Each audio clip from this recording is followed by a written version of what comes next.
Let us have open hearts to receive your word, because today you have something to say to us, Lord God. So let us apply it to our lives in Jesus' name. Amen. Amen.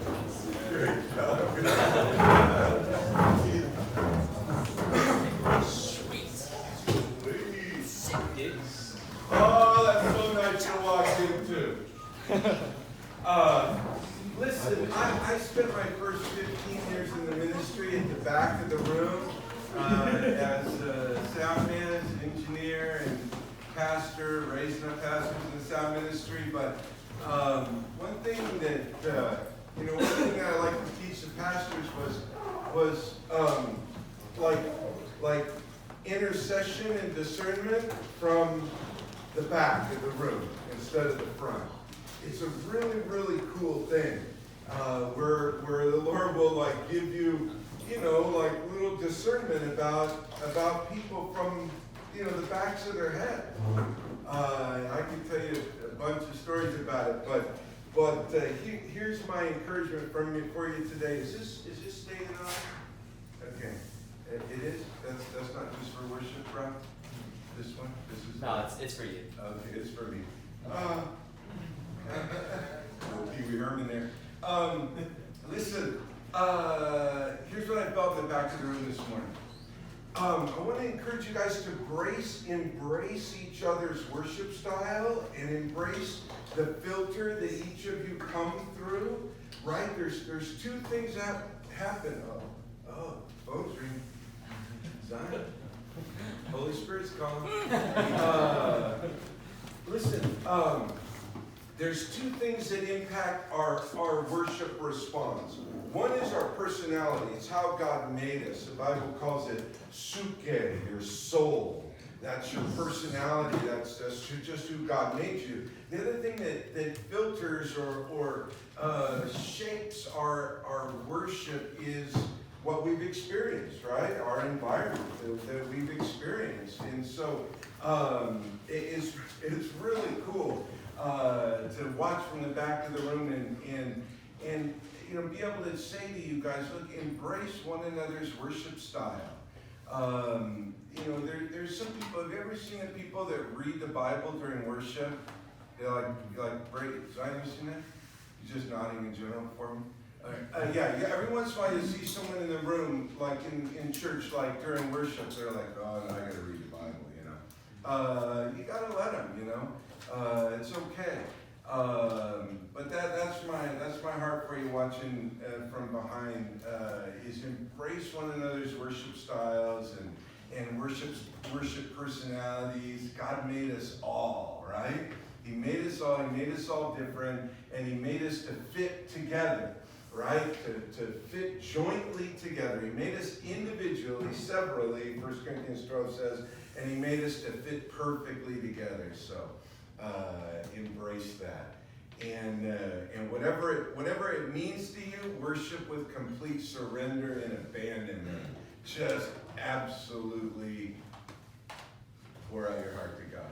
However, whatever that means to you. All right, we didn't have time for that. Actually, we didn't even have time for all that worship. Because there's such a humongous chapter today. So let me just give you one little, it's not really an excuse, just an explanation, and then we have to jump right in today. We'll pray and jump right in. When I left here last Thursday, I completely unplugged from all ministry for a week. For 7 days, I plugged back in at 5 o'clock this morning. So from last Thursday afternoon till early this morning, I did no ministry of any kind. I was mainly fishing, which is, either that or riding motorcycles is what I do. But everybody, you have to learn how to unplug. And I've been unplugged for a week, which means I'm pretty pumped about it, which is what happens when you unplug. But it also means I didn't look at any of your homework. So it's all right. I'm excited about it, Dylan. What was your biggest catch? My biggest fish? Yep. Well, it's a 280-pound blue marlin. If you happen to know. What? Did I send you the marlin? And I got some 15-pound tuna, and we just had a fun time. We were just fishing. Where did you go fishing? International waters. Who asked? Who was that? That was me. We were away. We were away out in the ocean. Nice. So it was a great time, and great fishing, and really a big deal for me. It's really a special thing. I'm taken by a guy who goes every year. This is the second year he's taken me, and this is, you know, you have to be careful because you don't ever want to abuse this, but you know, a guy that does some ministry with, ministering to, and he takes me, kind of, you know, take the pastor fishing week. So it's a really cool thing. But you never want to look for that or work that, but when God does it, man, ooh, it's good. All right, that's all I have time for. That's really, all in there was not really about fishing, although, trust me, I would love to talk the rest of our time about fishing, but I want to talk more about Jesus, and so open your Bibles. Let's get to that part. Man, oh man. So I was so unplugged that honestly, I didn't even check, you know, I mean, I kind of knew, you know, I knew Daniel 7 was coming, I knew it's, you know, the prophecy jump, and, you know, I knew it was a big chapter, but man, when I looked at it this morning, I'm like, oh no, it's really big. I forgot how big it is. So we're really going to have to roll through the chapters. So some of you are going to be thrilled, and some of you are going to be, you know, less than thrilled. Kind of depends on, again, your personality, how God made you. If He made you, you know, prophecy buff. If you love prophecy, then you are about to have the best time of this class.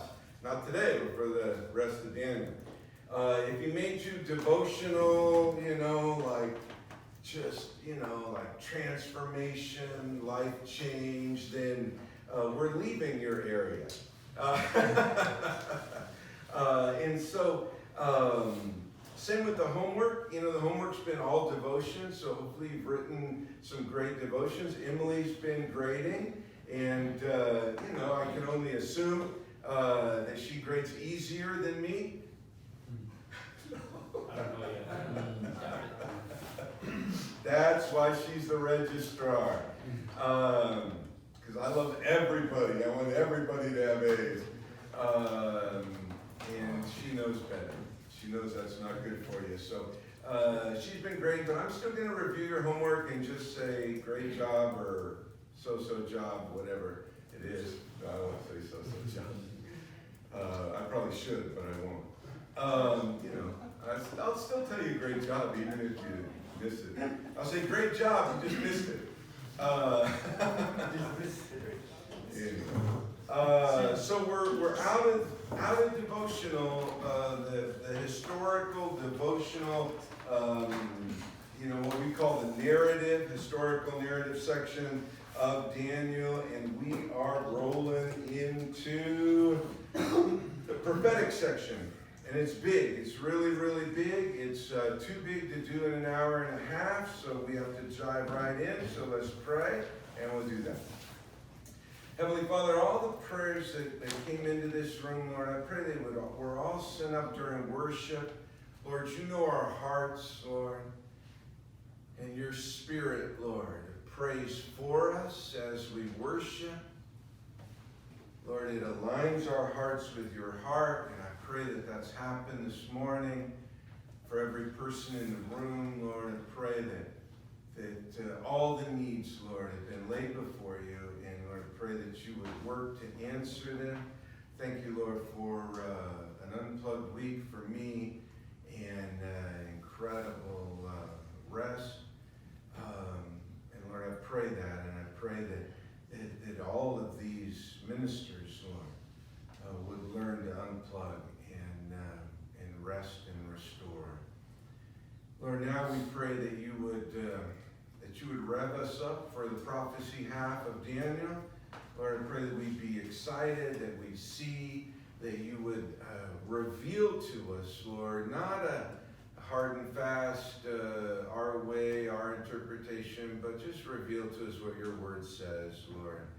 And God, teach us and draw us close to you. In your name, Jesus, amen. All right, so prophecy section in Daniel chapter 2, besides all of the, life narrative sections, there are some sections in the second half that aren't strict prophecy, but really not many. They're only little sections. We'll see one today in chapter 7. But it's mainly just hammer on for 6 chapters about prophecy. So pretty much every Bible scholar says that this section of Daniel, these last 6 chapters of Daniel, are the most concise prophecy in all of the Old Testament. This is the heart of prophecy in the Old Testament. So it's called the revelation of the Old Testament. It is really, we'll see it today, really close to Revelation. And so here's what you have to know today. You got to know that we have to overview first. So some of you have been anxious for the prophetic section, and so you're going to have like, yeah, but what about this? What about that? What about that? And I'm just going to be like, ooh, take it easy. We got 6 weeks, you know. You got to do the overview first. So today's overview, if you get a hold of the overview, then when you start asking your questions about different views, eschatology views, if you have the basics down, the overview down, you'll be able to answer all the different views in time views, right? And hopefully you'll see why I encourage you so much not to get caught up in the over-dramatic, extreme, prophetic, whatever. You just have to be balanced. Say what the Bible says and leave it at that. That's the way to stay balanced. So remember that. Also remember the statue in Daniel chapter 2, Nebuchadnezzar's statue. That was an overview of the ruling empires of the world, right?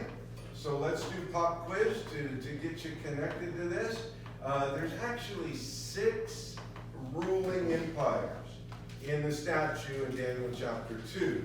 So I'll describe them, you name them. First was the head of gold. Babylon. Right, Babylon.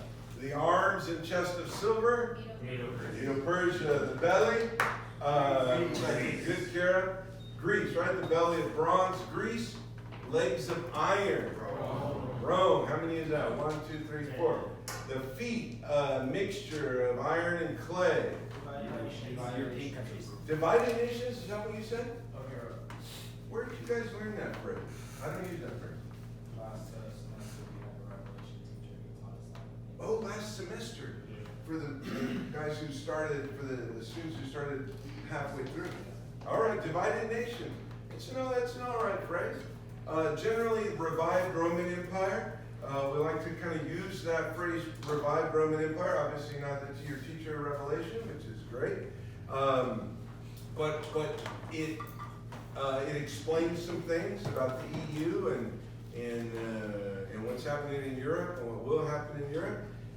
So revived Roman Empire, iron and clay mixture of feet and toes, and that's number 5. And then what's number 6? Jesus.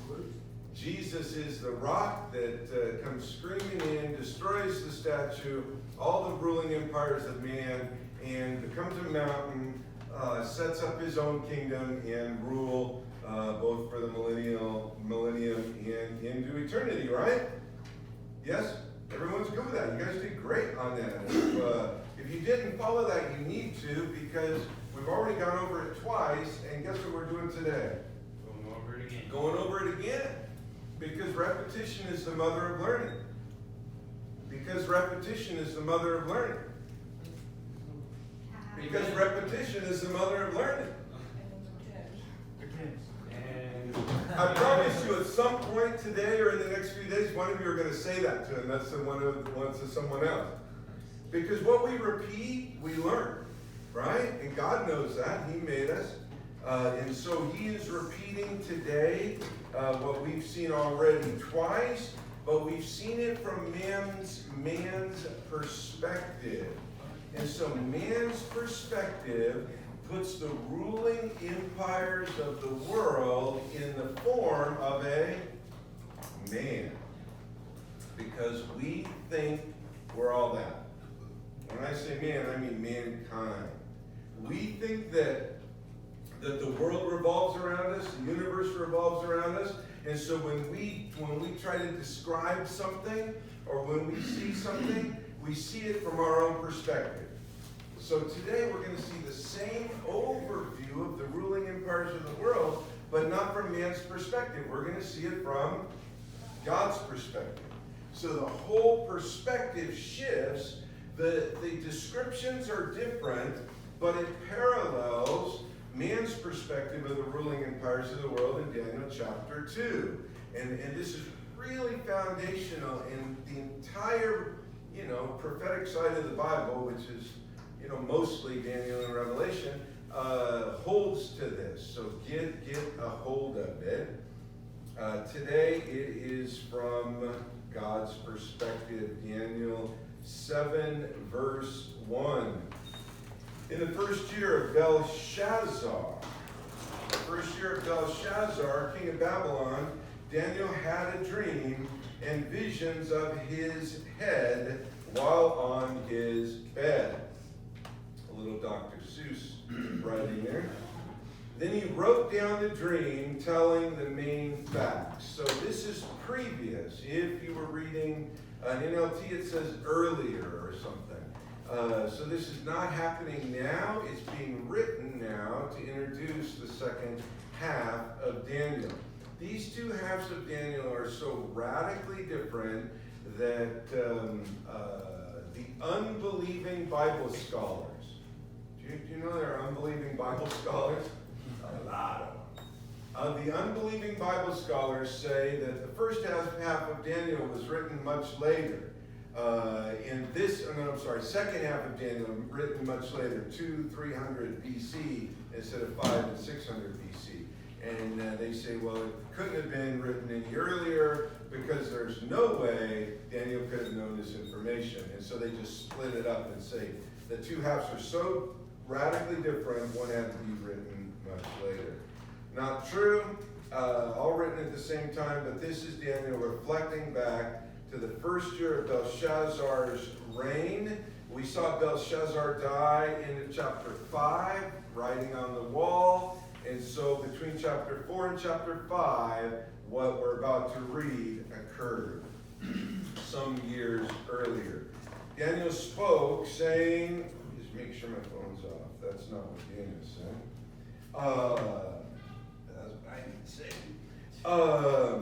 Daniel spoke, 7:2. Daniel spoke, saying, I saw in my vision by night, and behold, the four winds of heaven. It's okay. There's strong winds. We're stirring up the great sea. New King James. Most of the Bible versions say A, and they don't capitalize the words great and sea. That is an assumption on the translator's part, New King James translator's part, that Daniel is speaking of the Mediterranean Sea, also called the Great Sea. Mine says the Great Sea and Great and Sea are capitalized. Right. Yeah. What version are you reading? In KJV. Yeah. The New King James translators kind of made a little bit of a theological decision there and decided it meant the Mediterranean, which is called the Great Sea. But the word translated the can also be translated a, and throughout the Bible, and all prophecy sections of the Bible, the sea of humanity, the mass of humanity, humanity in general, in mass, is often, if not, I can't say almost always, but often referred to as a sea. So, not necessarily the Mediterranean, and probably more likely in the context, the Sea of Humanity. So the Sea of Humanity is experiencing a strong storm. Does anybody sense the beginning of a storm in the Sea of Humanity right now? Yes, yeah. Oh my God. Man, there's a hurricane on the horizon. I'm going to tell you who's going to win that war here in just a minute. So, if it is the sea of humanity, which we believe, that's the other thing I need to tell you. I have to tell you what we, as the Calvary Chapel movement, which, now I have to define which Calvary Chapel movement, unfortunately, but we as what do we call ourselves? Yeah, what do we really call ourselves? The old guard, the old guys, CCA, we'll just say CCA. The CCA side of the movement, all I can do is share with you our perspective on interpretation of end times, of eschatology. And I'm going to talk to you about the 4 different end times views. I'm going to talk to you about all that stuff. But just know that some of this stuff is, not some of it, much of prophecy is interpreted, has to be interpreted. And whatever you believe, whatever you teach, has come from who you study. Who you study. So important that you know this. Do you know that if you watch CNN, you're going to believe what CNN says, right? If you watch some other news channel, you're going to believe what they say. Same with Bible interpretation for prophecy.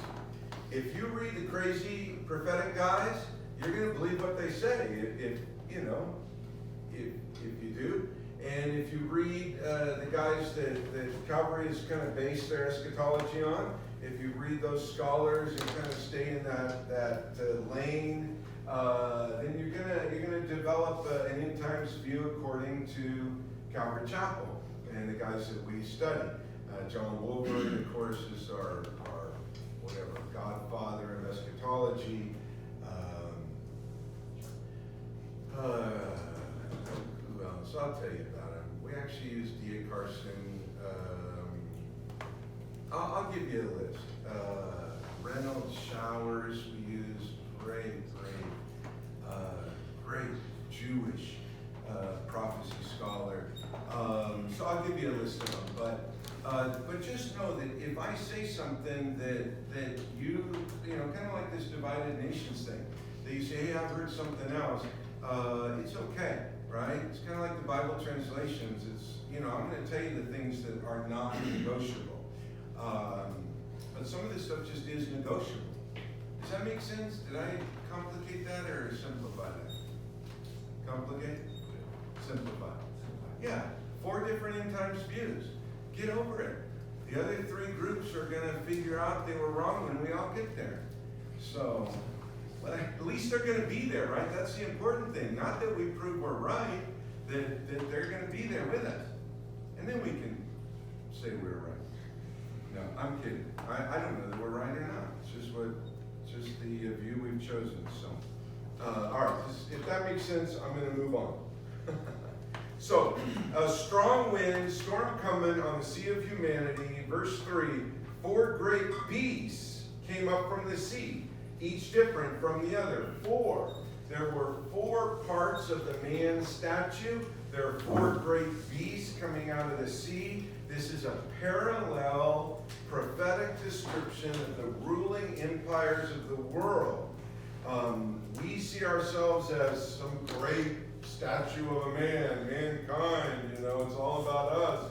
God's like, no, you guys are beasts. You're just jacked up. So this is how God sees the history of the world. Verse 4. The first was like a lion and had eagle's wings. I watched till its wings were plucked off, and it was lifted up from the earth and made to stand on 2 feet like a man, and a man's heart was given to it. Really neat verse here. If this is parallel to the statue prophecy in chapter 2, who is this, or what empire is this first animal? Babylon, right? And so, why might Daniel have seen this lion with eagle's wings, which, by the way, Jeremiah refers to Babylon as a lion, Ezekiel refers to Babylon as an eagle, and so the lion and the eagle have context support in Jeremiah and Ezekiel, plus it's parallel to the statue of chapter 2, so we know it's Babylon. Why does it say, I don't want to just monologue with you, I want to keep it connected. So, it was lifted up from the earth and made to stand on 2 feet like a man, and a man's heart was given to it. What might that be reference to? The 7 years where Nebuchadnezzar had killed a cow. Exactly. Man, did you read my notes before? No? Stephen? No? All right, well, you Yes, fit I up. was thinking that to myself, like, oh yeah, it makes sense. Yeah. All right, so you can read my notes, by the way. I'm going to work on my phone now. They're all Daniel notes are there, but that's good. It's great that you didn't. Great that you know that. So this is Nebuchadnezzar. This is Babylon. Generally, this last half of verse 4, lifted up from the earth, made to stand on 2 feet like a man, is probably actually his humiliation. Man's heart was given to it. There is historical indication and really some scriptural indication that Nebuchadnezzar really changed after that, right? We saw that in the scripture, that he came out of that 7 years more humble, maybe more humane, more human-like, less seeing himself like a god and more like a man. So, great description of Babylon there. That's verse 4, verse 5.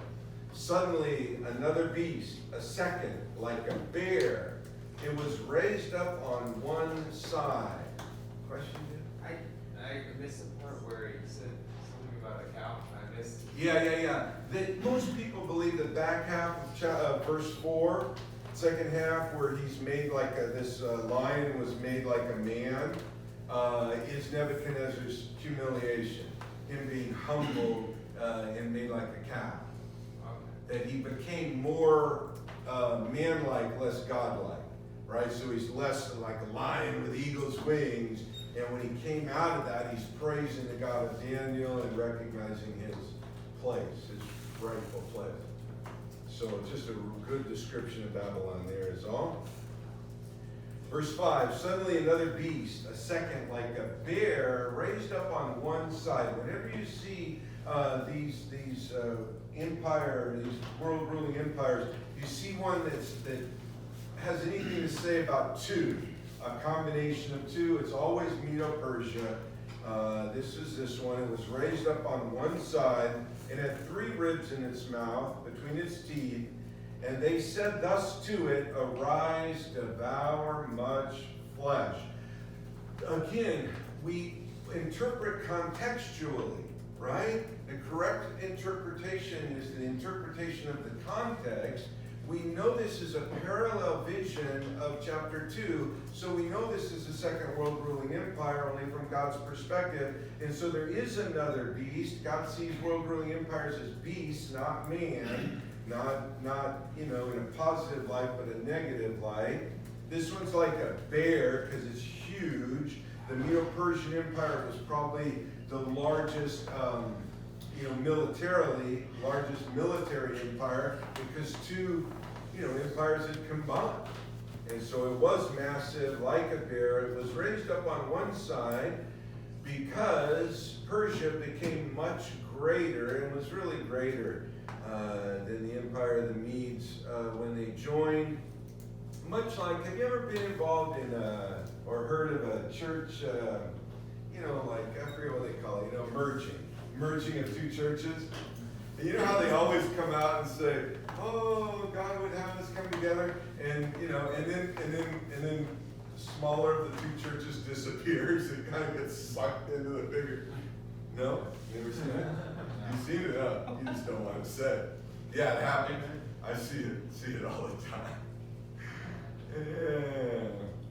Anyway, kind of like a kingdom, kind of like growing a kingdom, man. Listen. I mean, I might. It's hypothetical.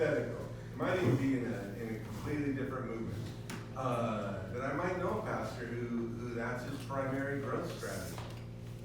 Take over other churches. I mean, I'm sure it's from God. Why would it not be? Anyway, edit that out. Yeah, not good. Anyway, that's Medo-Persia. The 3 ribs, I'm in verse 5. The 3 ribs there, some people say, oh, those are the 3 greatest kingdoms that the Medo-Persian Empire devoured. Some people say, no, it's just representative of them devouring kingdoms. But they did devour both Babylon and Egypt, big kingdoms. And so that's Medo-Persia, massive empire, world ruling empire. One more thing about Persia and Cyrus. Turn over, do you remember, well, you might not remember. Okay, so the 3 ribs are Egypt, Babylon, and what's the other one? Lydia is an empire that is really has very little history, but it's the largest of the empires that were consumed by Medo-Persia, spelled with a Y, L-Y, but pronounced Lydia. So they just crushed, the Medo-Persian Empire just crushed people. It was just a huge military machine. Any of the world ruling empires are. Go to Isaiah. Go back to Isaiah real quick. Let's just take a peek. Isaiah 45. So Isaiah's writing, it's hard to really nail time frame down, but Isaiah's writing certainly before the captivity. So before Babylon might have been in existence, it may have been besieging Jerusalem when Isaiah's writing, but he's writing long before, whatever. Some people say 150 years, at least 150 years before the Medo-Persian Empire was a thing. Cyrus was the ruler of the Persian side of the Medo-Persian Empire, a huge world-ruling empire. And here's what God says. There's a lot of cool stuff about that. There's in the, it's called a pericope heading. Anybody using that old word with you guys yet? Okay, well, the sections in your Bible are called pericopes when, you get around somebody with a seminary degree. Which, you do be careful. Make sure they still came out human. But anyway, these are called pericopes, but your section heading there says Cyrus, God's instrument. See it? Okay, this is written at least 150 years before Cyrus was anyone. So let's just see where we, I don't have time to read it all. Just go to, this is all about Cyrus, in verse 13. Oh, it says him in the New King James. In the NLT it says Cyrus there. Let me just see. Oh, it says Cyrus in verse 1 in New King James. See that? Thus says the Lord who is anointed to Cyrus. All right, so you would think, oh, well, yeah, it's Cyrus, king of Persia. No, Isaiah's writing 150 years before there was a king of Persia. And he names the ruler of Persia who kind of controlled the Medo-Persian Empire, who in Nehemiah chapter, I can't remember if it's 1 or 2 now. I think it's the beginning of 2. This is the Cyrus that allows Nehemiah to return to Jerusalem to rebuild the walls. This is the Cyrus who issued the decree for the Jews to go back to Jerusalem.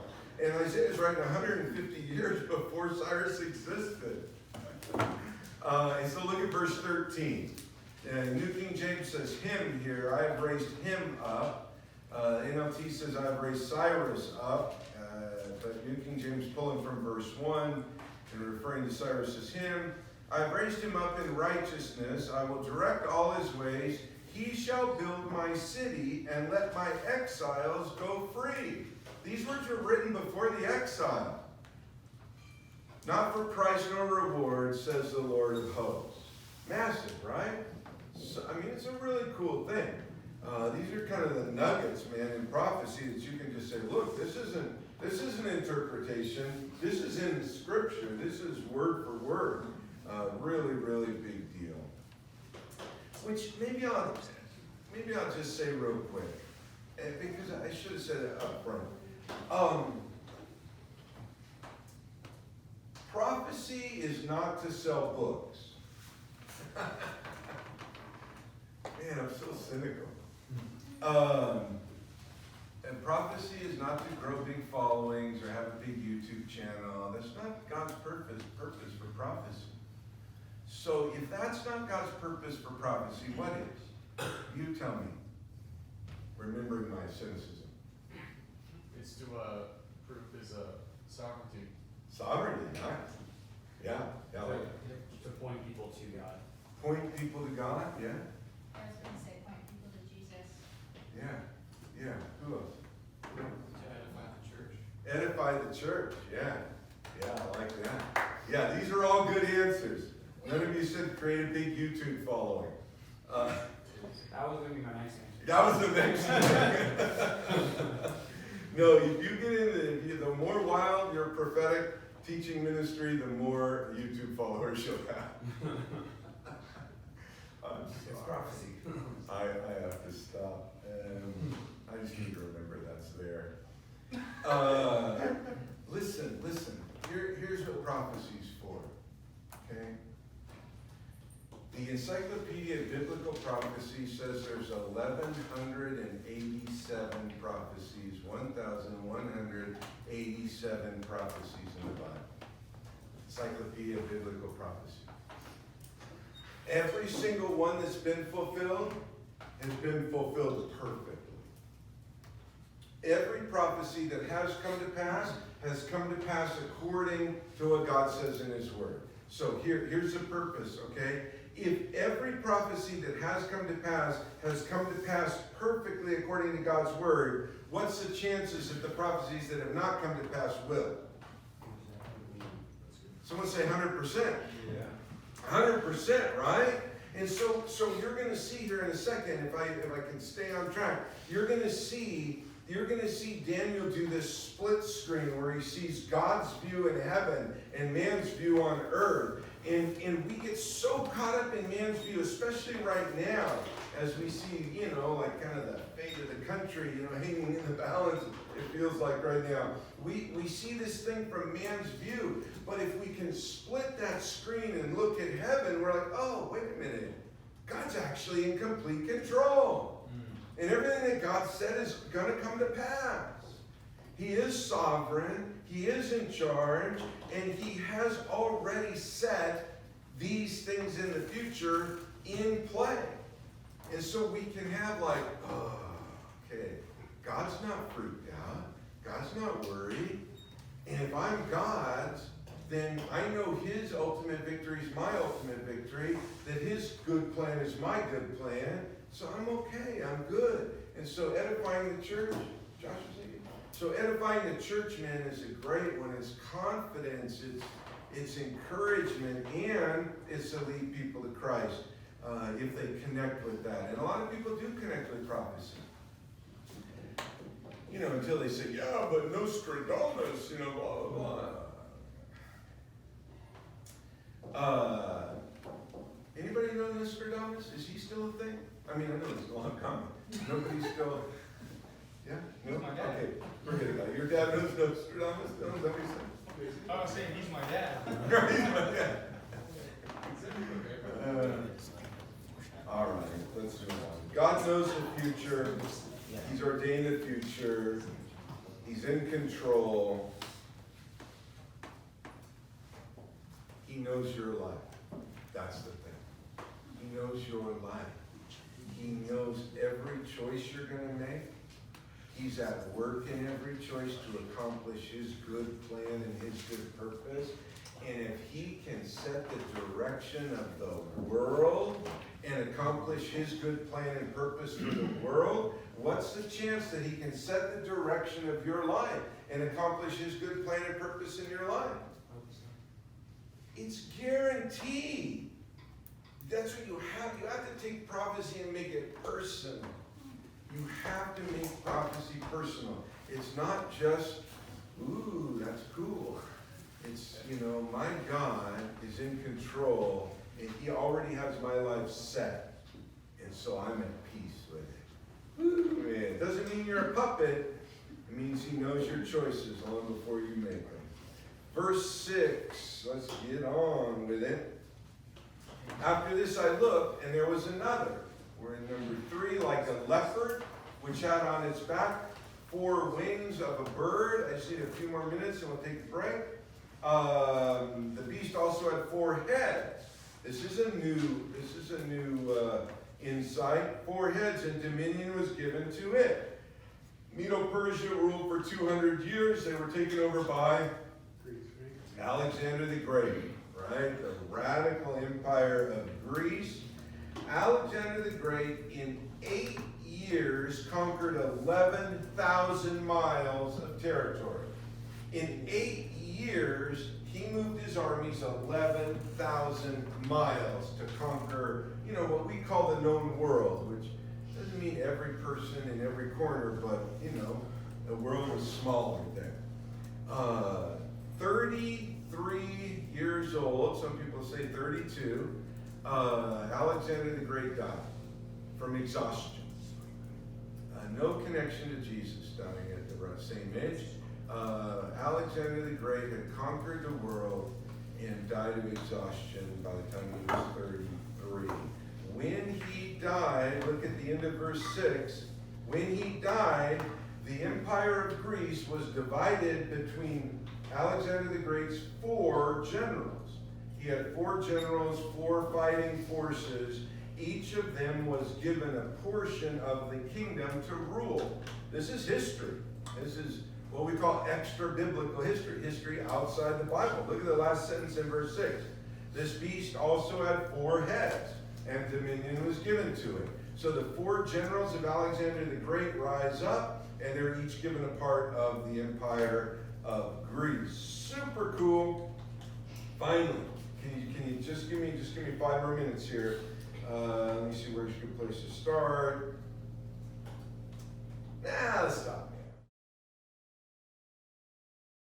Okay, let's just pray real quick. Lord, please give us focus and help us finish. So it's a big chapter. We're going to get through it. Redeem the time. In your name, Jesus. Amen. Amen. Verse 7 of Daniel 7. Yikes, in an hour we only did 7 verses. We got 28. So, verse 7. 4th beast. This is really where we're going, right? The first 3 ruling empires are like barely mentioned. That's why I stopped here, is because now we're on number 4, and it's the big one. It's Roman Empire, ancient, and then revived Roman Empire, and then one world government of the Antichrist. All comes here in Daniel 7, verse 7. It says, after this I saw in the night visions, and behold, a 4th beast, dreadful and terrible, exceedingly strong, had huge iron teeth, the iron legs of Rome. It had huge iron teeth. It was devouring, breaking in pieces, and trampling the residue or the remains with its feet. Again, reference to those iron legs of Rome, just destroying everything in its path. It was different from all the beasts that were before it, and here's new information, and it had 10 horns. So, this is what you have to know about this. I'm just going to skip some stuff here. God's prophets see prophecy almost all the time, like looking at mountaintops horizontally across mountaintop range. I don't know if any of you have done backpacking, like extreme hiking stuff, but sometimes you get to a peak and you think, oh, this is it. But, like you're going up, and when you get there, you realize, oh my gosh, this wasn't a peak, there's another peak. And you get there and, like you can see all these peaks across. If you were at the right level, you'd see them all. And so this is what happens with the prophets. So in verse 7, the ancient Roman, kingdom is right up to the last sentence. That's ancient Rome, the iron legs of Rome taking over from the kingdom of Greece and really obliterating all previous kingdoms, absorbing them, as we'll see later. And in that last sentence, it was different from all the beasts that were before it, and it had 10 heads. Well, heads are it's clear, and it'll become clear to you as we go through it more. These are symbols of rulers, of kingdoms. And Rome didn't have 10 kingdoms, didn't have 10 rulers, but it will. And so Daniel sees both ancient Rome and revived Rome in one verse. Does it make sense? Wow. Okay, so it's not like next step. It's like, the end of the sentence, with its feet, when Rome didn't collapse, never did collapse, but ended in, 400s, 4th or 5th century, as Rome just kind of dissolved. And then the last sentence is, the revived Roman Empire, which we know what that is. We'll get to it as we should. Rome fell from within 400 years, and it dissipated into itself. It was never conquered. It's so important to hear that because the Antichrist rises out of the Roman Empire. Well, how can it if there's not a Roman Empire? There is a Roman Empire. It's just been dissipated into dozens of European countries who are coming together under one federation of nations, of which ultimately the Antichrist will be the president of. They've just established the position of president of the EU, the European Union, the European Union, the headquarters in Brussels. In front is a statue of Baal. And if you know anything about Old Testament troubles with Israel, Baal was the worst of all the gods that Israel turned to. And Ashtoreth is riding Baal in front of the EU. Their symbol for the EU, check this out. I'm going to get into this heavily next week, so I shouldn't be doing it now. Symbol of the EU, Tower of Babel. Come on. Wow. Somebody in that place needs to read the Bible and go, hey, maybe we shouldn't be following these prophecies quite so closely. Maybe we should try to fool somebody. Anyway, that's that. Different than all the others. I'm going to try to speed things up here a little bit. Let's go to Revelation 13.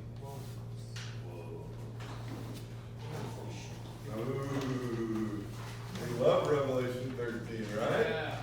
We love it. If you were here last semester of last year, then you've been through this already. You cannot teach, listen, this is the truth. You cannot teach or understand Revelation without teaching or understanding Daniel. You can't. Daniel and Revelation go together like the Gospels. They're like the Gospels of prophecy, of end times, eschatology. So we teach them together. They're really, really important.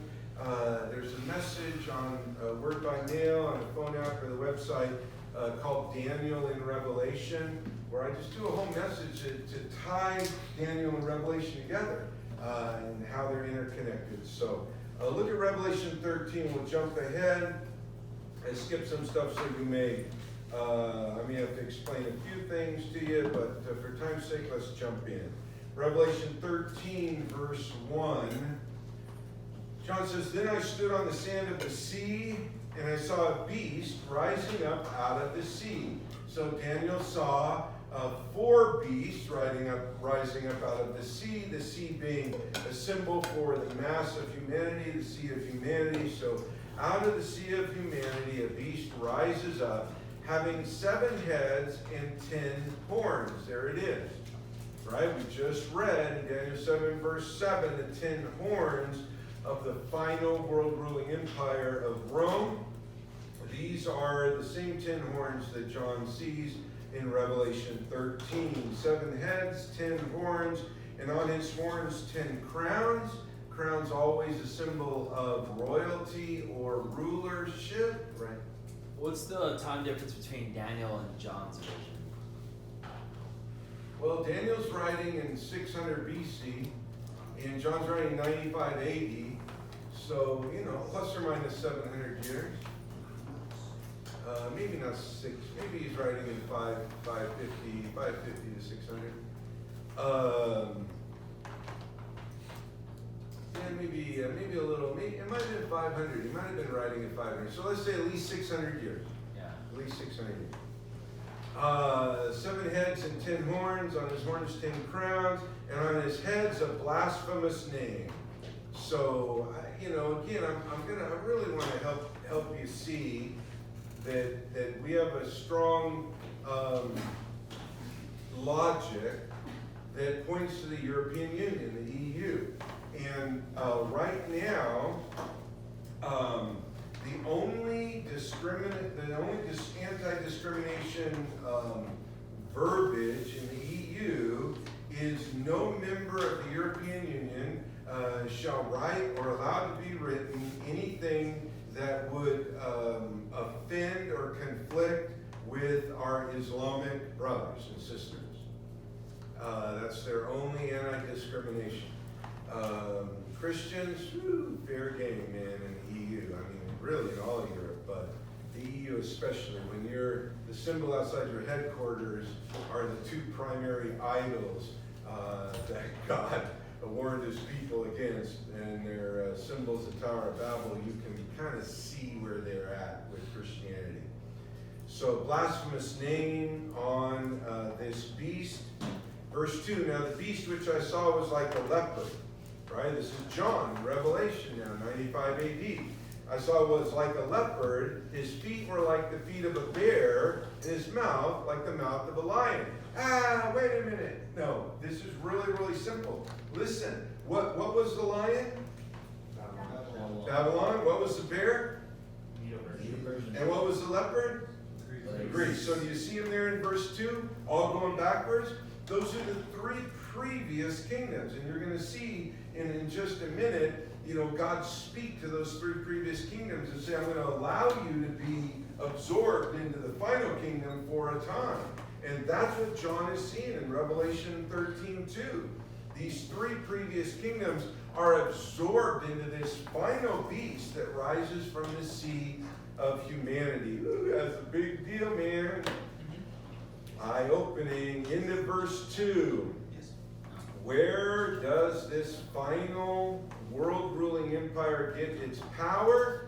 We don't have to guess, because Revelation 13:2 tells us the dragon gave him, the beast, his power, his throne, and great authority.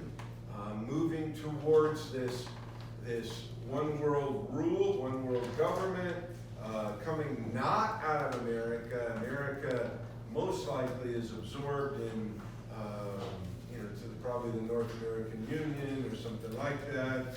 Out of the EU comes the power, the anti-God, anti-Christ power.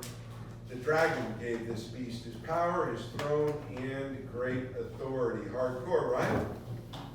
So that's who Daniel sees next in his vision. Put a marker in Revelation 13. We're coming back.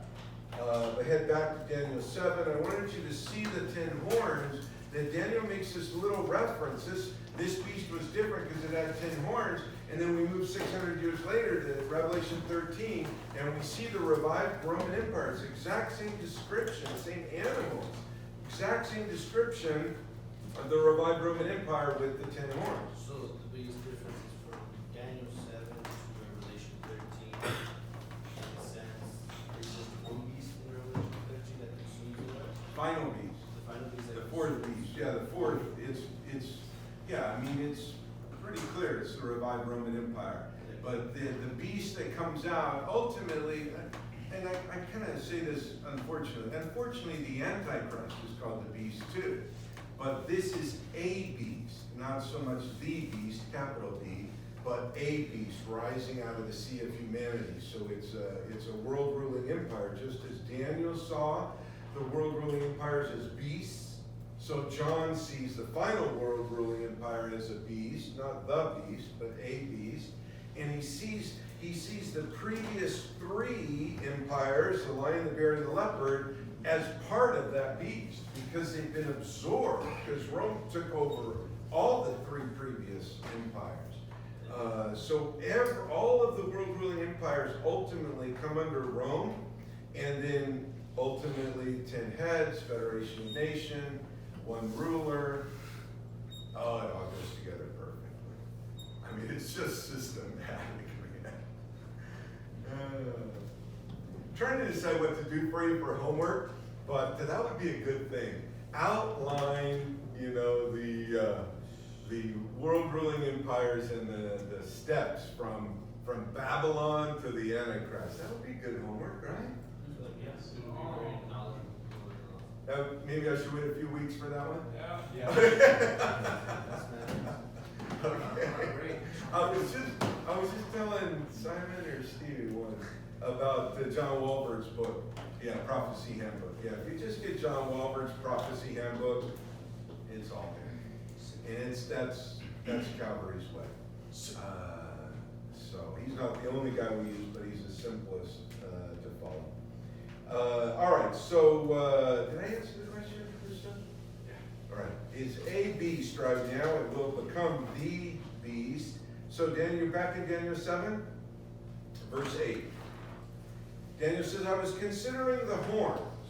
All right, these are the Federation of Nations. A horn is a ruling power. And there was another horn, a little one. And this is what the Antichrist becomes called, the little horn.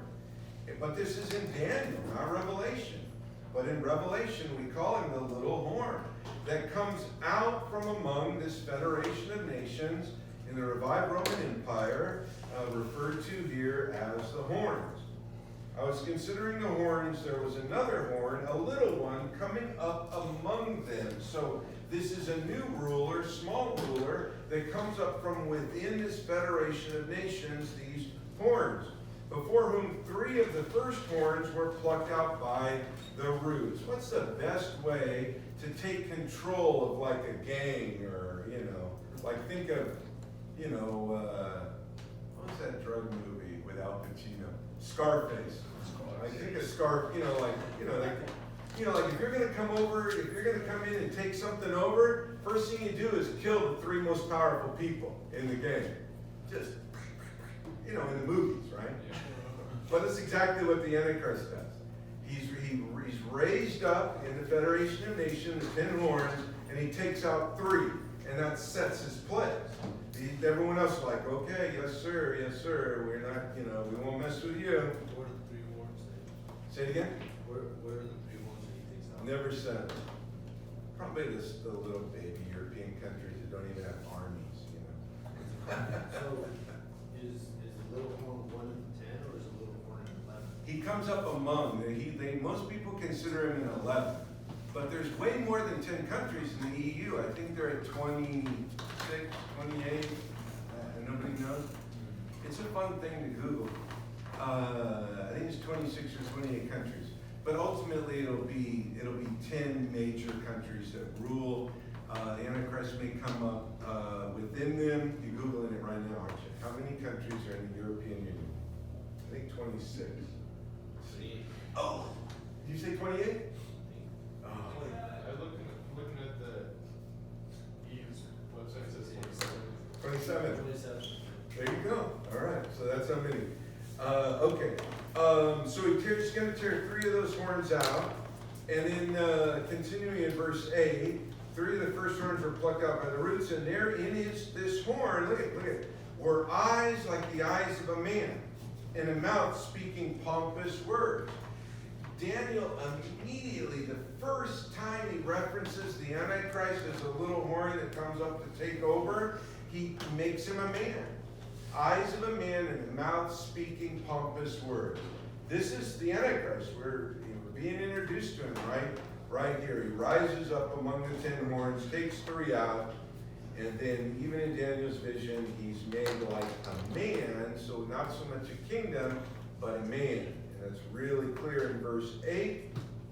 Man, just gets, I mean, I know I'm just pouring the fire hose on you, but if you just like embrace this after a while, it becomes like, oh yeah, this is really logical. Really, really is. So remember, this is an overview though. I'm just overviewing, so we're gonna try not to get into too much detail. So right now, I don't know why God does this here. But right now, God does the split screen, like when you play video games, you know, and you got one player on the top, one player on the bottom. Okay, well, Daniel's about to see God on the top and the world on the bottom. And this is a really cool thing if you can, it's such a great image for me in the video game image, where you see the winner, you know, like he's got 1 million points, and then me on the bottom, like, what does A do again? That's what's happening right here. New King James goes to prose here, to poetry here. Verse 9 of Daniel 7, I watched till thrones were put in place, and the Ancient of Days was seated. Ever heard God the Father called the Ancient of Days? This is where it comes from. His garment was white as snow. Have you heard that or seen pictures or images of God in a big white flowing garment? It comes from this verse. Only time God is described like this. Garment was white as snow. The hair of his head was like pure wool, white. Have you heard that or seen images of that? God, you know, with white, bright white, and white hair, Ancient of Days on the throne. That all comes from this verse.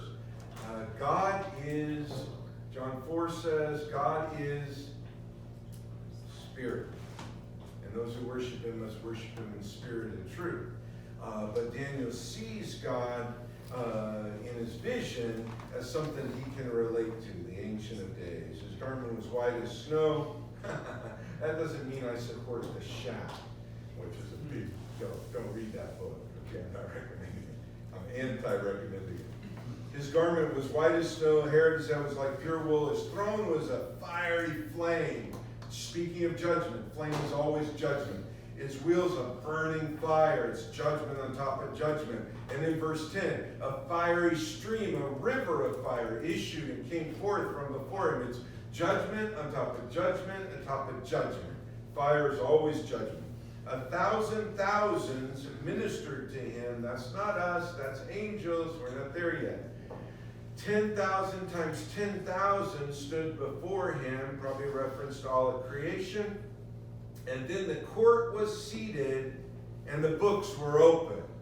Ooh, this is cool, man. These are the books of the sovereign plan of God. These are the books of you know, what's already written. This is God just marching his plan to the end that he has designed. So the Ancient of Days is in, awesome scene in heaven, clothing white as snow, hair white as pure wool, fiery throne, wheels of fire, river of fire, millions ministering, many millions in front of it. So awesome. Here's the thing, okay? You and I need to see the throne room of heaven. Yes. We cannot be consumed with what we see here. When Paul says we walk by faith, not by sight. By the way, in context, you know that verse? We walk by faith, not by sight. That's It used to be a big song, big worship song. No, nobody remembers it. Yeah, I mean, you know, it's not cool anymore, but it was cool then. 90s, I think, 90s. I walk by faith, right? That's one. Anyway, if you don't know the verse, I want to ask you to come. We have to see by faith, not by sight. We can't look at this world and say, this is what's really going on. We have to look at the top half of the video screen and say, oh God, that's what's really going on.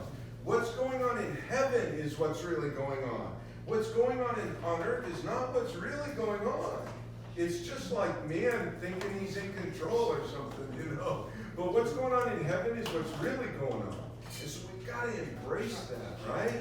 And we have to walk according to what we see in heaven by faith. Verse 11. I watched, meaning he's watching. Now he's watching the split screen, really.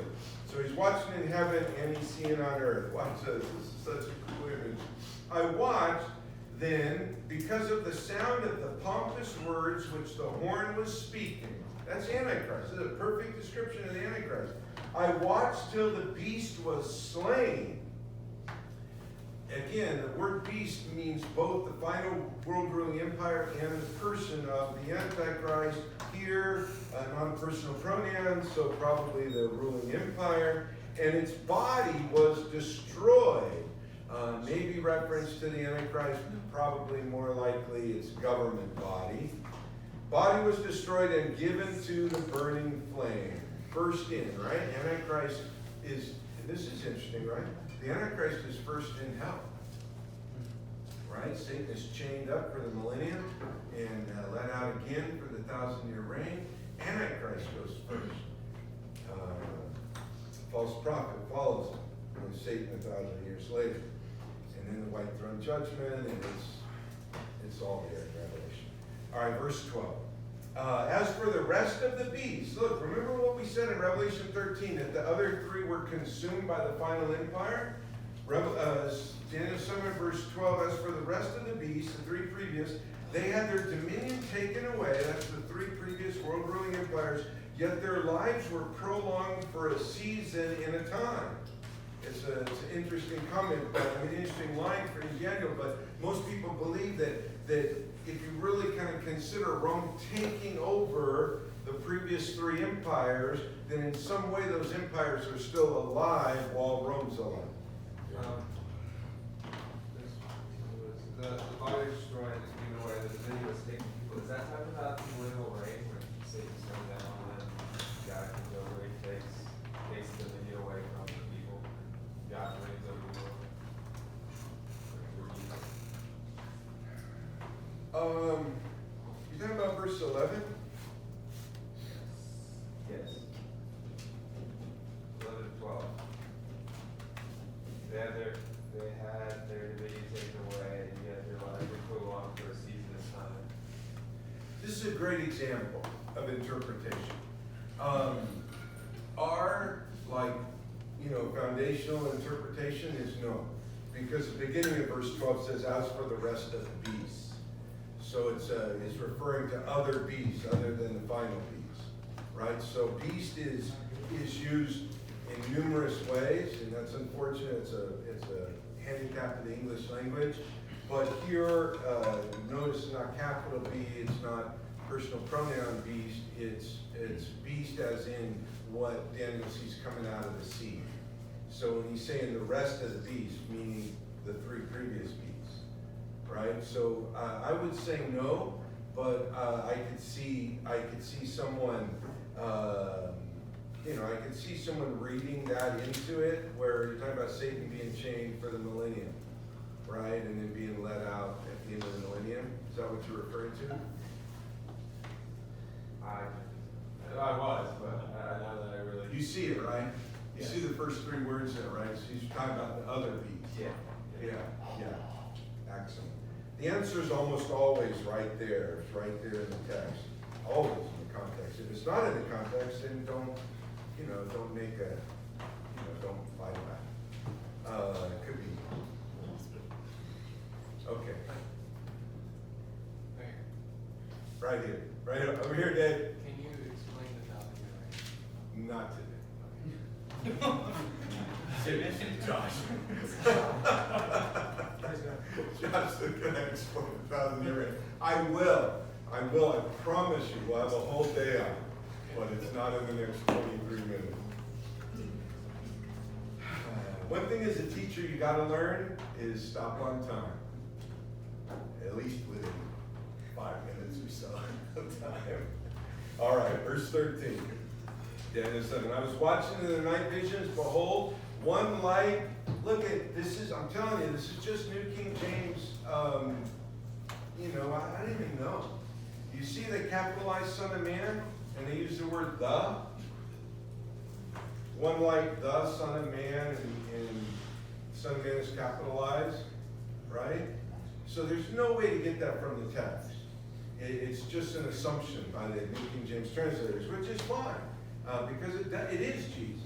they're right, but they maybe push it a little bit by capitalizing the word. But it is Jesus, and I think they do that because they want you to know, like, hey, this is probably Jesus. But literally it's Son of Man, and really the word can be translated either the or a, so they're not pushing it. It's just, that's how they insert, theology, interpretation into a translation. Coming with the clouds of heaven, which is exactly how Jesus describes his own return in Mark chapter 14, right? You will see the Son of God return on the clouds of heaven in great glory. What is it? Great glory? Great glory. Yeah. He'll return on the clouds of heaven with great glory.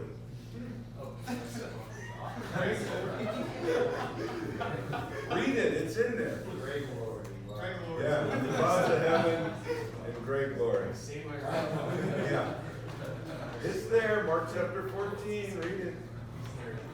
Coming on the clouds of heaven, he came to the Ancient of Days. Listen, what do you have here? Look, I'm not poking at New King James. I'm just pointing out translation, what translators have the ability to do. It is Jesus at the beginning of verse 13.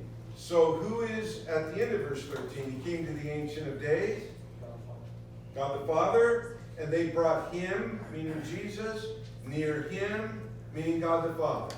Is that a Trinity teaching in the Old Testament? Yes. One of many Trinity teachings in the Old Testament. The first one, Genesis chapter 1. All over Genesis 1. He came to the Ancient of Days. They brought him near before him. Then to him, that's Jesus, was given dominion and glory and a kingdom, that all peoples, nations, and languages should serve him. His dominion is an everlasting dominion which shall not pass away, and his kingdom the one which shall not be destroyed. This is a major deal. This is an overview of how it all ends. This is Jesus, yeah. Yeah, 13 and 14 is all about Jesus getting the win. I mean, this is it. God's going to hand the dominion of the world. This is after the Antichrist rises up. Verses 11 and 12, and then Jesus comes in, and God on the heavenly half of the video screen, God hands dominion of the world to Jesus Christ. Right? This is it. It's happening in heaven, and it's in place. So the rapture takes place before this, I knew that was coming. or after this, before, during. Before. Here we go. I mean, sorry, keep going. I don't mean to distract you. No, it's good. Yeah. So, So we're going to talk about the rapture, and if we get to the end of this chapter, we're going to talk about it. So let's just hold on. Everybody it's a great question though. It's a really good question and one I love talking about. But let's move on. Okay. This is in heaven, God the Father giving Jesus a dominion and glory and a kingdom which shall not pass away, everlasting kingdom shall not be destroyed. Right? All right, let's see what we can do in less than 20 minutes.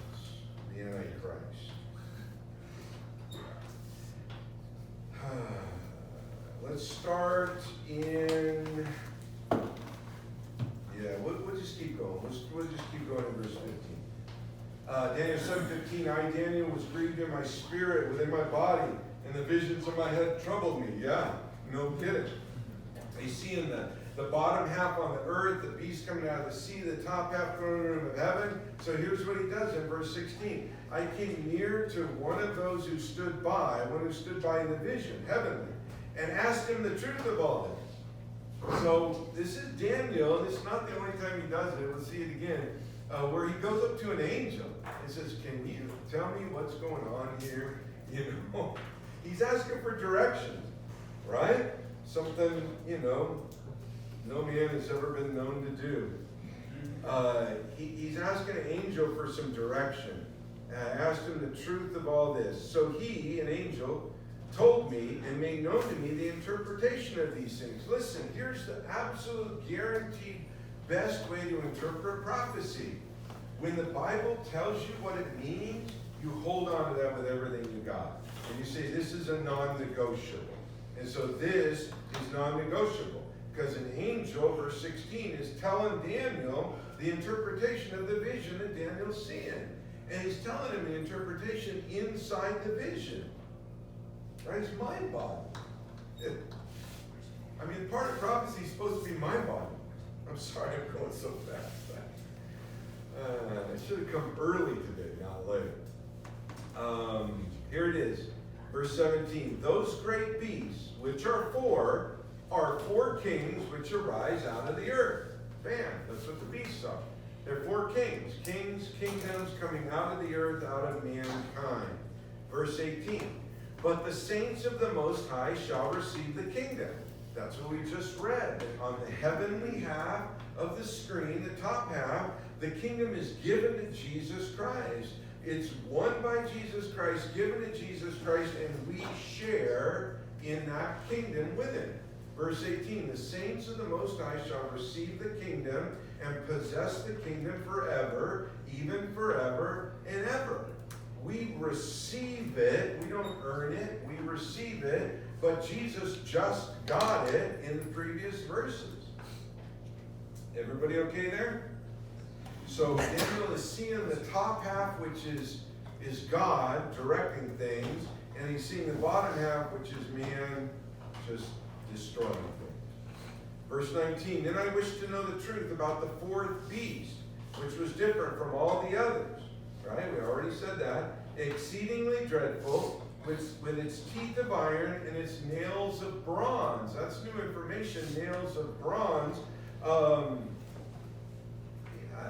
don't know. I don't think we can connect that to Greece. I've never heard anybody connect it to anything. They just move on. So I'll just move on. Teeth of iron and nails of bronze, which devoured, broke in pieces, and trampled the residue, the remains with its feet. That's obviously Rome, ancient Rome. And the 10 horns, now that's revived Rome. So between verse 19 and verse 20, we go from ancient Rome to revived Rome. You see it? It's really important. I know it's the same information over and over again, and I kind of see some smoke coming out of some of your ears, so I'm going to slow down a little bit. Once you do this a few times, you start talking about it naturally, but the first time through, it's overwhelming. That's why we're going to talk about it over and over and over again.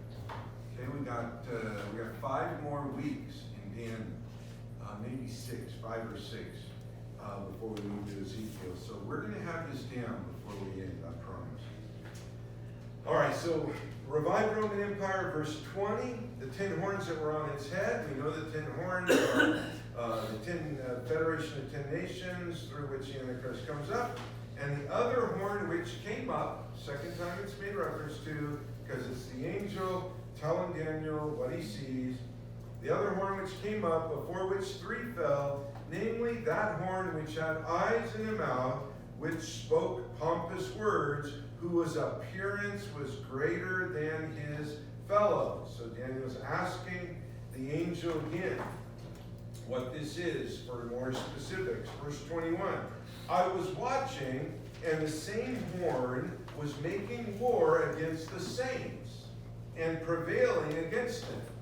Who's this little horn? This horn that's come up among the other horns, taking out 3, called the little horn. Now in verse 21, he's making war with the saints and prevailing against them. That's, say it, that's the Antichrist. It's the Antichrist in Daniel. This is where the Antichrist is introduced. It's not Revelation. So is Daniel referring to all Jews as saints? So you get Is Daniel referring to all Jews as saints? Yeah, what are the saints? It's a good question. Not for today, though. Oh, man. So the question is, who is the Antichrist waging war against? Lord. I found all The Jews. saints. Who are the saints? I mean, here, it's the saints, right? Yeah. What saints? The saints are those that are born again believers, basically. Those that are Believers accepted are Christ. raptured at this point. But, The born again believers will be raptured at this point. So it's the Jews. At this point, it's only for. Okay, hold on to it, hold on, just like, hold on to that. rapture rate takes place by the time this happens.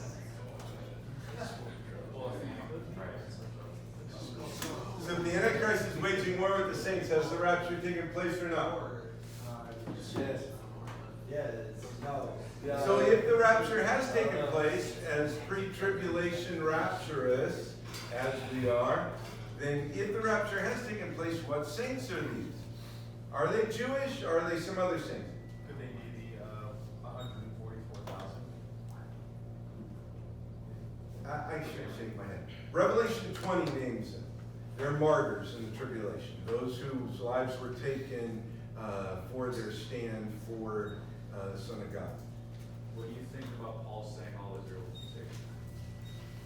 You're kidding me, right? Okay, I have 11 minutes. That's a question. No. Romans 9, Romans 11, 13, all the references Paul makes to, maybe saying all the Jews will be saved, depending on how you interpret that. Well, we can get to that another day. Wow, those are really big questions. All right, guys, like I said, gotta stop on time. I'm sorry, I would love to talk about these things. I think next week we'll do all rapture. It's really important. We'll develop, maybe we'll develop the views of rapture timing next week, right? But maybe not the election of God in Jewish, all Jews. But maybe. Okay, where were we in what we were talking about today? Right, 21. I was watching same horns making war, the Antichrist against the saints, prevailing against them, until, verse 22. Until, meaning he was allowed to, until the Ancient of Days came, and a judgment was made in favor of the saints of the Most High, and the time came for the saints to possess the kingdom. Do you see verse 22? Can you just embrace that and say, wait a minute. Don't misunderstand me. All hell is breaking loose on earth in verse 21. I mean, literally. Satan has inhabited the Antichrist. He's waging war against the saints because they belong to God. And then the word until means there's a time when the Ancient of Days says enough. Judgments made in favor of the saints of the Most High, and the time came for the saints to possess the kingdom. That doesn't mean it's like, oh, who's going to win? It means it's set. There's a moment in time that is already set. God says enough, snuffs out the little horn, and gives the kingdom to the saints. So, the angel takes over the explanation again in verse 23. Thus he said, the fourth beast, this is the angel talking, thus he said, the fourth beast shall be a fourth kingdom on earth, Roman Empire, which shall be different from all other kingdoms, and shall devour the whole earth, trample it, and break it in pieces. This is the ancient Roman Empire. It was different than all other empires because of what verse 24 says. The 10 horns. That's revived Roman Empire. So again, there is this massive gap between verse 23 and verse 24 of ancient Rome, revived Rome. So the 10 horns were not in Daniel, were not in, 185, I think Rome took over. It's about a little over 300, 350. Not talking about that, change of time Rome. But the 10 horns are yet, we believe they're here. We believe they're here and in full growth mode. The 10 horns are 10 kings who shall arise from this kingdom. They will arise from the Roman kingdom, the ancient Roman kingdom, but 2,000 plus years later. This is the 10 toes. Here, in God's view, they become 10 horns. These 10 kings is the empire the Antichrist will come out of. We'll do something on the EU as we continue. It'll blow your mind. Here's the Antichrist, second half of verse 24. And another shall arise after them, or maybe among them. Another shall arise after them. He shall be different from the first ones and shall subdue 3 kings. Again, we've seen this. This is Antichrist, a little horn that rises up and subdues 3 other kings to take control of the gang, of the Federation of Nations, right? You see how every time I say it, it's like, oh yeah, right. He rises up, takes over 3. I get it. That's the Antichrist, a little horn. Woo. Man. He's different than all the other 10. Into verse 24, not ordinary. This guy, the Antichrist, is extraordinary. He is superhuman because Satan gives him his power. Revelation 13 makes it clear that Satan gives the Antichrist his power. And listen, when Satan gives the Antichrist, this is something that you really need to hear. And when Satan gives the Antichrist his power, it doesn't mean the Antichrist looks like some demonic movies, doesn't start carrying a pitchfork and tattoo 666 on his forehead. It means he is the absolute most appealing, enticing, seductive human being that's ever been on the face of the earth. Don't buy into the lie that the devil is, what we make him to be, right? The devil is the most deceptive, alluring, seductive, deceitful being ever.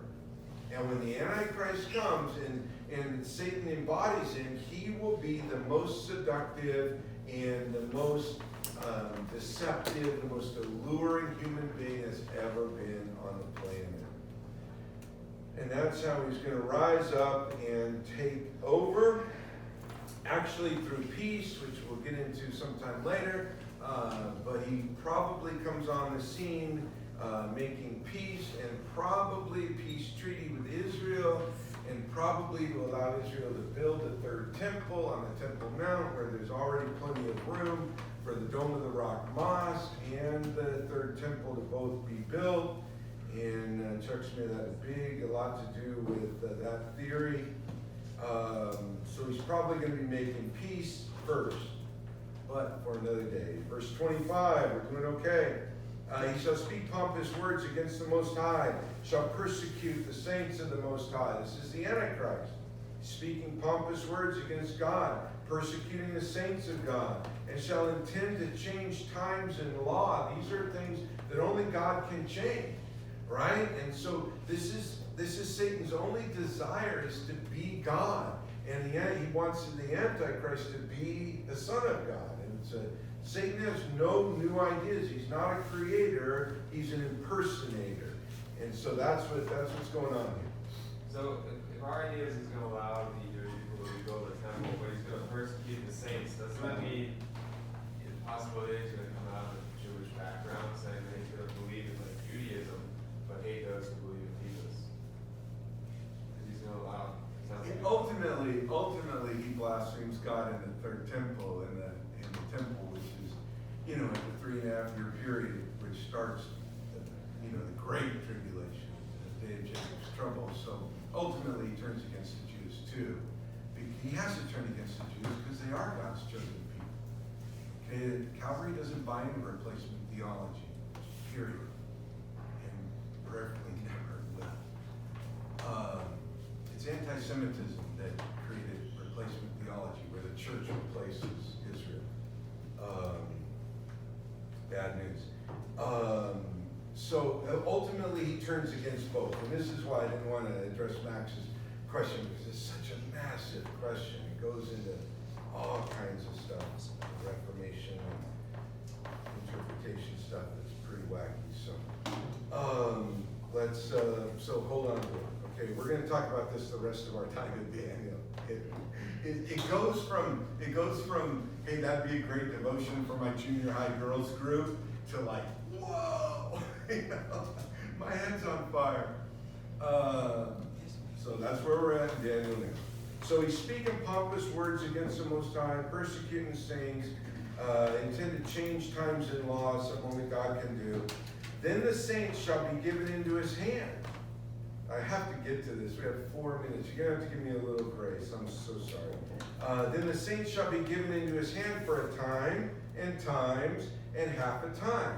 The saints shall be given into his hand for a time, and times, and half a time. So we'll talk about pre-trib, mid-trib, post-trib. That's like, can't even, hard to find any substantiation for that. But there is some substantiation scripturally, depending on interpretation, for mid-trib. Because if you look at this, it says the saints shall be given into his hand for a time, and times, and half a time. So a time, just go with me, 1 year. Times, it's a simple plural, it's 2 years and a half. So it's 3.5 years, right? Half the tribulation, which is when things change in the tribulation. We'll talk about it more. But let's turn to Revelation 13. We'll try to finish in about 8 minutes. Ooh, man. I'm sorry I'm talking so fast, guys. This is... Last time I taught this year, I taught it in 2 weeks, but I promised Pastor Gerald I'd get to Ezekiel, so we got to Ezekiel a little small. So. Revelation 13, are you back there? Okay. Revelation 13, verse 3. Are you guys okay? Can you give me 5 minutes of your lunch hour? Or lunch, 30 minutes, whatever you have? Can you give me a couple minutes? All right, hold on. It will make lunch taste better.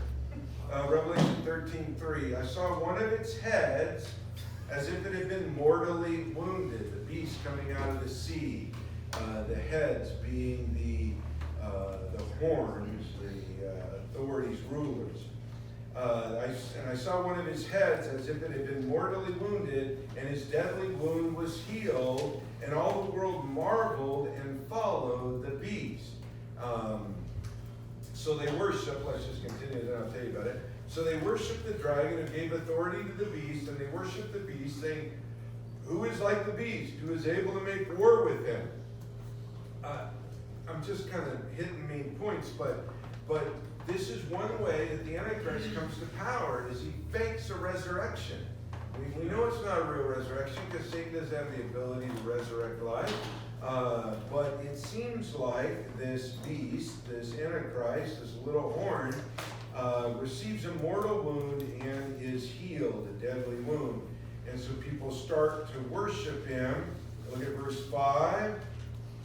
He was given a mouth speaking great things and blasphemies. He was given authority to continue for how long? 42 months. Anybody know how many years that is? 3.5 years. So at some point, the Antichrist is given 3.5 years to run rampant. We call this the day of Jacob's trouble. That's what it is called. It's the back half of the Revelation. I'm sorry, of the tribulation.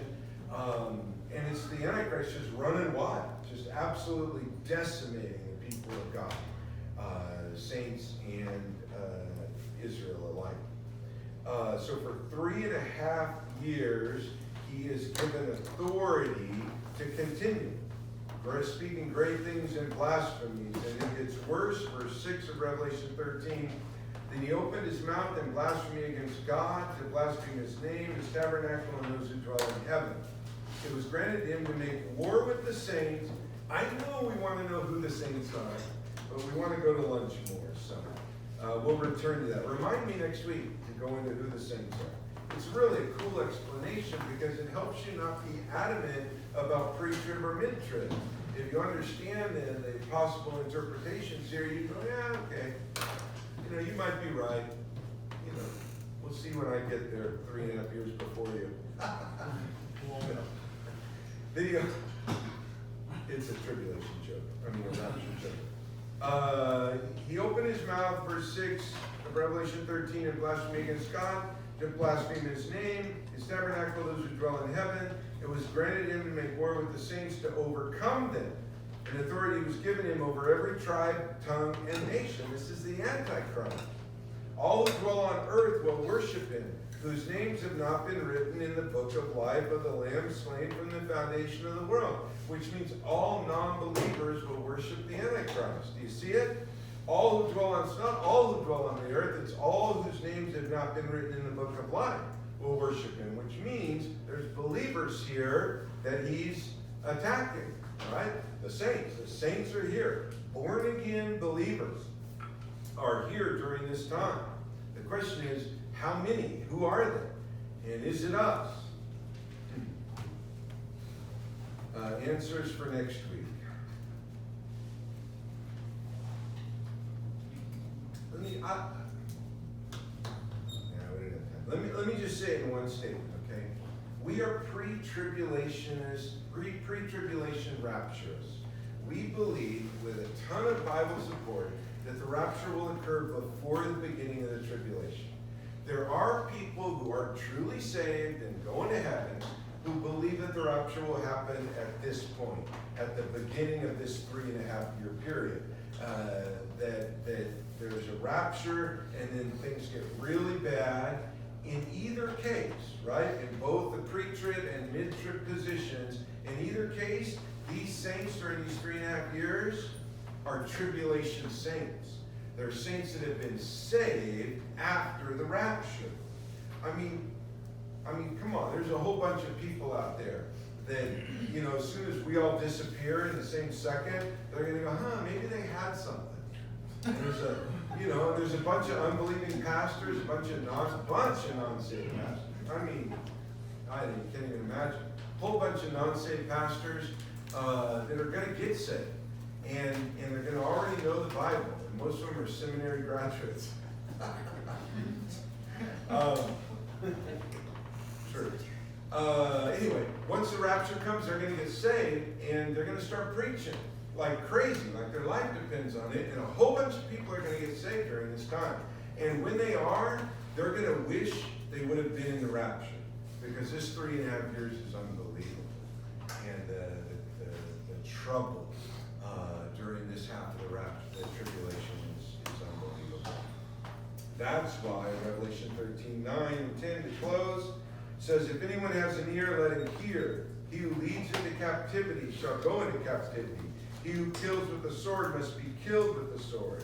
Here is the patience and the faith of the saints, meaning, and what that means is, this is when the saints need patience and faith, because they're about to be taken out. I know I told you 5 minutes, I'm just going to read you 3 verses and let you go. It's back in Daniel 7, and then you may have closed your Bibles already, but I got to finish the chapter. So Daniel 7 verse 26 says, but the court shall be seated. They shall take away his dominion to consume and destroy it forever. That's the end of the tribulation. Verse 27, then the kingdom and dominion and the greatness of the kingdoms under the whole heaven shall be given to the people, the saints of the Most High.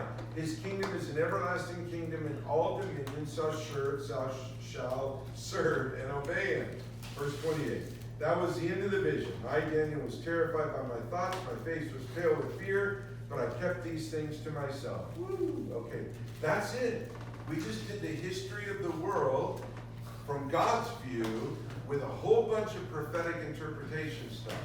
It's overview. Don't let your mind fry. It's overview. We're going to come back to it next week, I promise. We're going to continue to review it.